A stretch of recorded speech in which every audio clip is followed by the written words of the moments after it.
Hi, I'm Derek. and I'm Aaron. And if you haven't guessed by now, we're reviewing Shrek 4.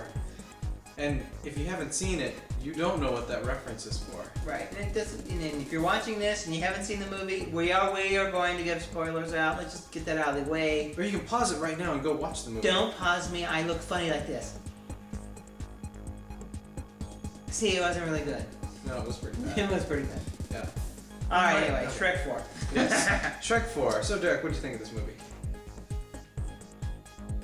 I sad to say paused. I did pause. That was that was me thinking, not me on pausing it. Not much difference. The first Shrek was awesome. The second Shrek was really good. The third Shrek was going downhill. This one felt like a half an hour cartoon. You really think was, so? Yeah, it felt so short to me. I agree it felt short. I really liked it, though. I really, really did like this Wasn't movie. my favorite of them all. No. I'm not going to say it was my favorite either. I think probably 2 was my favorite. But regardless, I think it was much, much better than 3. Because yeah, 3 was... 3 just didn't really even need to exist. It was... yeah, it wasn't very good. But anyway, talking about the fourth end, so, the final, they're calling it the final Shrek. The animation was awesome and spot on. Their animation throughout all 4 movies did improve, and you can see that in this movie. Their animation was really, really good. That DreamWorks and the other animation companies have stepped up their game. They have to against Pixar. Okay, the animation was good. The story, I'm sorry, I just felt it was very weak. I agree. The story wasn't that strong. It was basically... It was almost like a dream sequence that you were watching. And dream sequences traditionally are never strong story points anyway. They're not good plots. Unless you can pull them off like a movie like Inception, where the movie, even though it's a dream sequence, it's pulled off in a very different way. But we're not reviewing that right That's now. right. We're not talking about this. Yeah, with this, it was similar to just a typical, like, oh, hey, he woke up in the end and everything was fine. It's not exactly like that.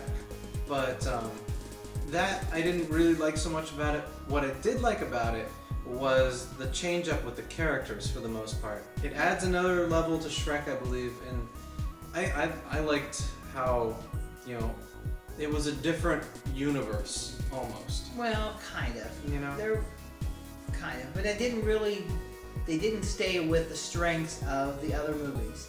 Their strengths were, the interaction between Shrek and Donkey. Yeah, they did have some of the interaction. Donkey was okay, but I just didn't feel that Eddie Murphy was given the chance to do what he had in the other movies. Same way with Antonio Banderas' Puss in Boots. That disappointed me a lot. That was just not...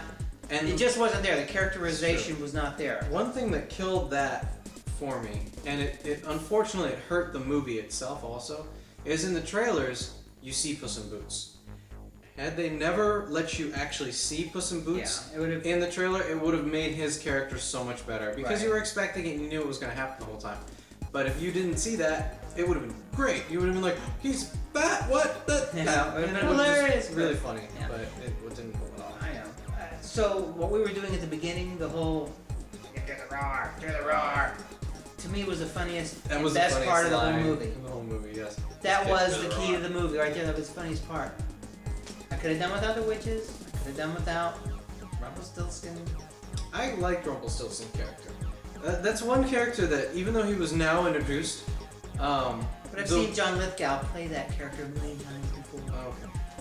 But I can understand that. But the facial expressions and the maniacalness of that character, I think, brought the movie up a notch from where it was. It was just this movie, and then his character, being very well done, very well animated, and very well, just kind of that darkness that you can see, and the haha, I'm gonna get my way type of thing. I think that was pulled up very well. Those are the strengths in this movie, are definitely animation. I think his character, and yeah, exactly. Shrek 4. I mean, I'll probably buy it on DVD because I already have the other 3, and I'm kind of the person, I want the whole collection. Regardless of how good one movie is. Exactly. Which is why he owns number 3. Yeah. But what are you gonna give it? I'm giving it 1.5. Ooh, that's I know. low. That's the lowest I've ever given. I'm gonna give it a 2.5 because I did really enjoy it. There was a lot. Actually, no, I'll give it a 3. I'll give it a straight 3 across the board. I really do like. I enjoyed the movie. It was one of those movies that I had fun when I left the theater and I was like, I was enjoying that. Yeah. It was pretty good.